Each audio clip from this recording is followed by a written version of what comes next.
And it is Transparent and Transformation Tuesday.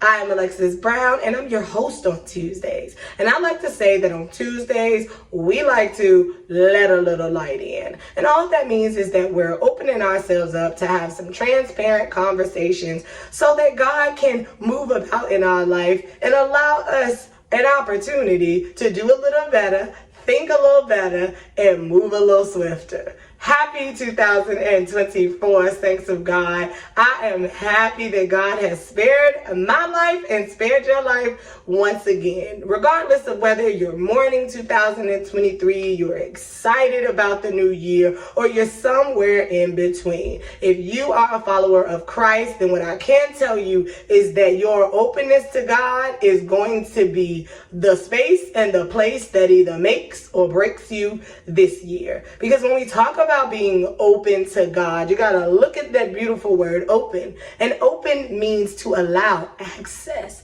to not allow any blockage, for there to be a free flow. It actually says by definition that open is an empty space that can be filled. I love that. I love that, and I hope you love it too. Because if we're starting this year wondering, Lord, where do I need to go? What do I need to do? Who do I need to be around? What spaces need to take up my time and my talents? Then you've got to admit that you're empty, that you don't know which way to go, and you don't know exactly what's right. And if you can be empty, then you can be filled. I am praying that this year that you allow God to do what he says his word does to your life. Hebrews says it best, that the Bible, the word of God, is an active sword. And what it does is it cuts through.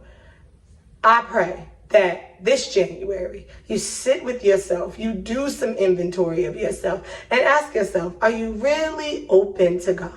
Are there things in the way that if God should ask you to move, that you can't move? Are there people in the way that if God should say go that way, then those people are going to be in your way? Are there attitudes and thoughts in your mind that stand in the way of the word of God? And if the answer is yes, because again, we're all human, we're all flawed, then I encourage you, I pray with you, that you look into those things, that you talk to some people that you trust about those things, that you journal those things out, and you allow God the full access that he deserves in order to map out your life. And you know for a fact that he is a master planner. So go on about your Tuesday, think about it, talk about it, then be about it. I love you all. I'll see you next Tuesday. Stay open to the Lord. I love y'all.